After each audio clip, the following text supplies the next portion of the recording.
Nous sommes le 5 juin, c'est la journée mondiale de l'environnement. 2026 met l'accent sur le changement climatique. Invités, reportages, décryptage. TV5 Monde se mobilise dans 64 minutes, mais aussi dans notre journal Afrique. Bonsoir Marie Chiraud. Bonsoir. Vous incarnez cette nouvelle génération de militants écologistes. Merci d'avoir accepté notre invitation. Merci. Et ce réchauffement climatique, il est contesté par beaucoup. On va y revenir avec vous, Mylène Gérardot. Vous faites partie de notre cellule, à vrai dire.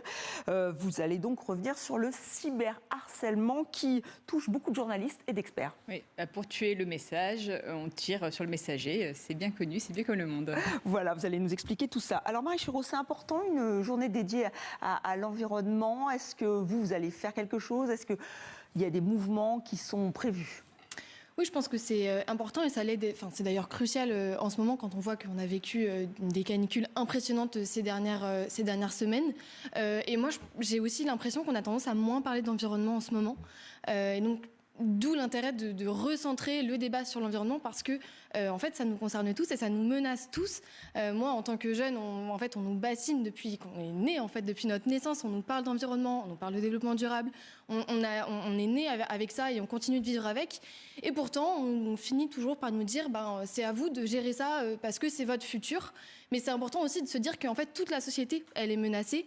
On a vu là pendant ces dernières canicules que des trains arrivaient plus à marcher, que des hôpitaux étaient en dysfonctionnement, que des agriculteurs n'ont pas pu récolter parce que à cause de cette canicule, à cause de ce climat. Et donc c'est important de se mobiliser et d'autant plus aujourd'hui. Voilà, c'est donc cette journée mondiale de l'environnement. Juste sur la mobilisation, avant il y avait beaucoup de marches, notamment de jeunes, on se rappelle de Greta Thunberg, ou alors des mouvements d'éclat, d'Extinction Rébellion, de Dernière Rénovation. On a l'impression que tout ça, c'est un peu disparu. Comment vous l'expliquez ?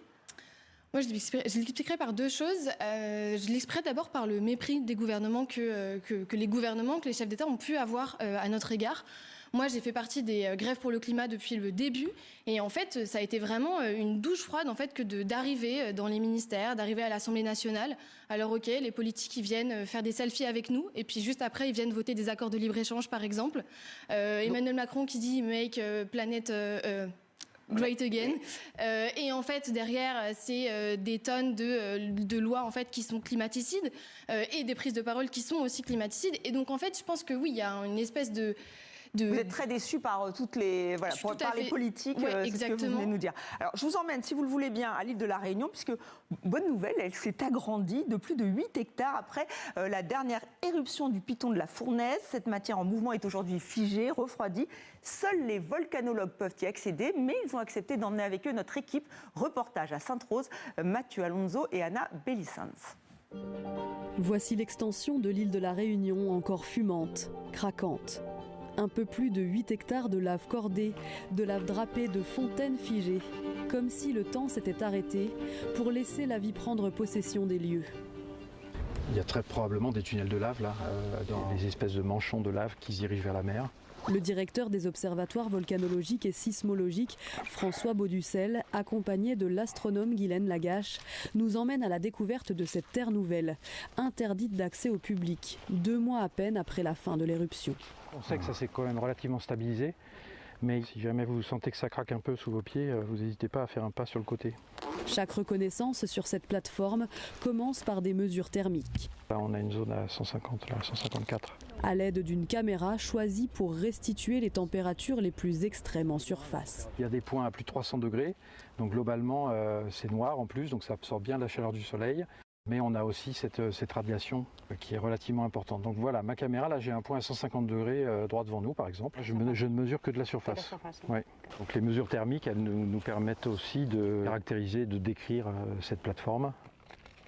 Avant le 16 mars dernier, l'océan arrivait jusqu'aux arbres qui se trouvent ici derrière moi. Chaque semaine, depuis la fin de l'éruption, les scientifiques de l'Observatoire volcanologique du Piton de la Fournaise se rendent ici pour mesurer la stabilité de ces 8 hectares de terre vierge. Mais c'est en mer, sous la surface de l'océan, que les découvertes sont les plus surprenantes. Pour étudier cette victoire de la Terre sur l'océan, il faut plonger en profondeur. Depuis l'éruption de 2007, l'équipe du biologiste Jean-Pascal Quod mène un projet unique au monde, Biolave, l'étude des coulées sous-marines après l'arrivée de la lave dans l'océan.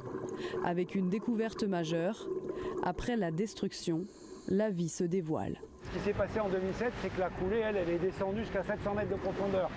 Et en 2007, elle a fait remonter des poissons profonds, donc qu'on ne connaissait pas. Le volcan du Piton de la Fournaise a créé des conditions qu'une étude scientifique super sophistiquée n'aurait pas pu faire.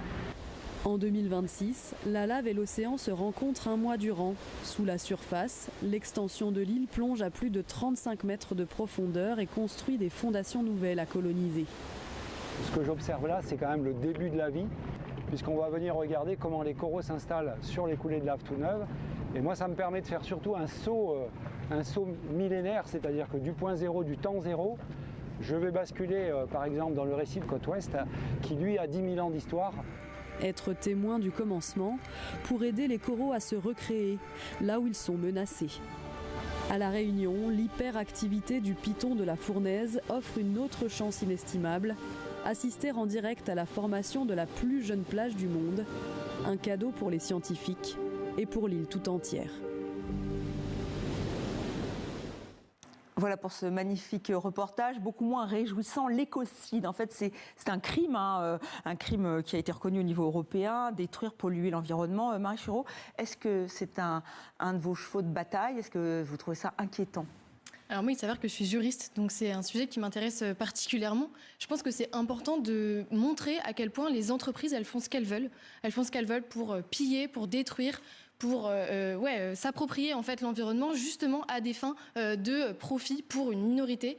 Et donc c'est important de s'attaquer à cette question-là et de montrer à quel point en fait l'environnement il est menacé par ces grandes entreprises qui sont aussi permises par les gouvernements. Donc on sent que vous êtes en colère. Vous pensez que les entreprises elles n'ont pas cette prise de conscience? Non, elles n'ont absolument aucun intérêt monétaire, économique à protéger l'environnement, puisque derrière, elles font du profit en polluant. Et on peut voir que l'écocide aussi, ça relève parfois de la stratégie militaire sur les conflits comme en Ukraine, à Gaza ou encore en Afrique. Voici les explications d'Antoine Delpierre. Détruire l'environnement de l'adversaire remonte à l'Antiquité. Mais c'est dans les années 60 que la notion d'écocide émerge, pendant la guerre du Vietnam. À l'époque, les GIs américains déversent sur les rizières et les forêts 80 millions de litres d'herbicides, dont le fameux agent orange pour déloger les indépendantistes, de la dioxine qui va s'infiltrer et polluer durablement les sols et les hommes sur plusieurs générations. Une stratégie militaire utilisée de nos jours dans le conflit entre Kiev et Moscou, avec par exemple la destruction délibérée il y a 3 ans du barrage de Karovka dans le sud de l'Ukraine à l'époque sous occupation russe, causant une inondation aux conséquences dévastatrices.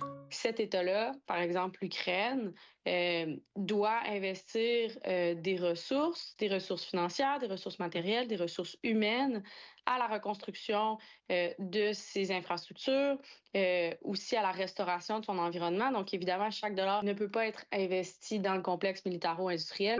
D'après l'ONU, l'Ukraine est ainsi aujourd'hui le pays le plus contaminé au monde par les mines et les restes d'explosifs. Une pollution qui s'accompagne d'une dévastation, comme c'est le cas aussi à Gaza, où il ne reste quasiment plus de terres cultivables et donc de ressources pour les populations.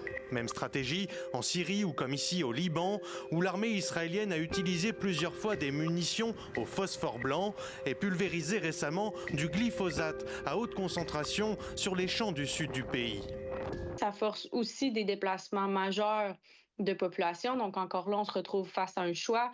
Est-ce qu'on investit temps et ressources pour restaurer l'environnement, pour permettre à la population déplacée de retourner vers ce territoire, ou on abandonne temporairement ou de façon permanente ce territoire contaminé ou détruit. À l'image de l'Inde qui a suspendu l'année dernière le traité de l'Indus qui l'empêchait de détourner ou d'assécher les fleuves qui se déversent en aval chez l'ennemi pakistanais, ou bien encore dans les conflits au Soudan, au Yémen et dans l'Est congolais, la ressource environnementale comme l'eau par exemple n'est pas seulement une victime de la guerre, elle est aussi une arme effective ou de dissuasion, avec toujours des conséquences sur la santé des civils. Suite au bombardement de ces dépôts de carburant début mars à côté de Téhéran, les fumées et les pluies de pétrole sont retombées jusqu'à 300 km de là.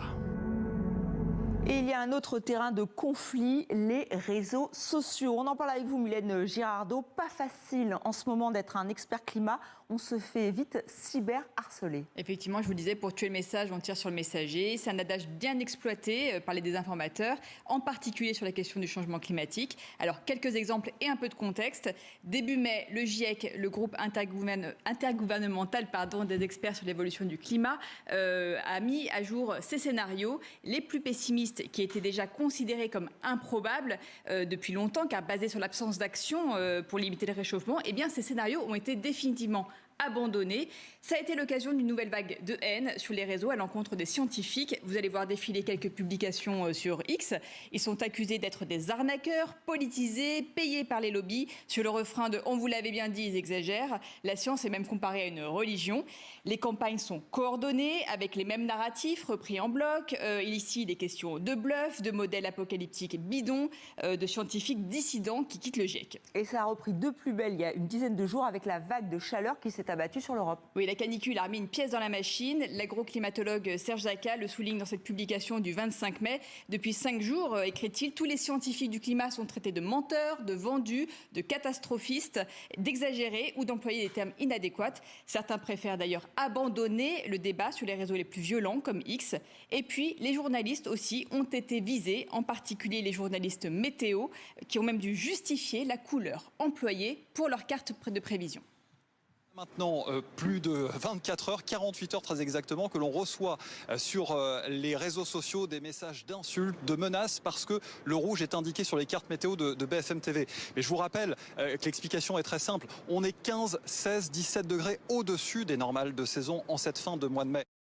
Oui, Mylène, c'est comme s'il suffisait de casser le thermomètre pour que la température cesse de grimper. Exactement. Alors certains essaient de contrer ça avec de l'humour. Ils rappellent que les cartes sont aussi parfois très bleues et qu'il n'est pas question d'instrumentaliser les faits, mais de les rapporter. On le rappelle, l'information n'est pas une opinion, la science non plus. Et même si l'état des recherches évolue, le consensus scientifique aussi, mais il n'y a aucun doute sur l'origine humaine du changement climatique et il est encore possible d'agir pour réduire son ampleur. Marie Chureau, d'ailleurs, les militants écologistes sont eux aussi la cible de ces campagnes sur les réseaux, ces campagnes de désinformation et de haine. On se rend bien compte que tout est orchestré pour discréditer, freiner l'action climatique. Le but, c'est d'instiller le doute dans l'opinion publique. C'est ça. Oui, tout à fait. Alors que, effectivement, on est d'accord que le constat, il est très clair. On l'a tous vécu. On a tous vécu ces dernières canicules.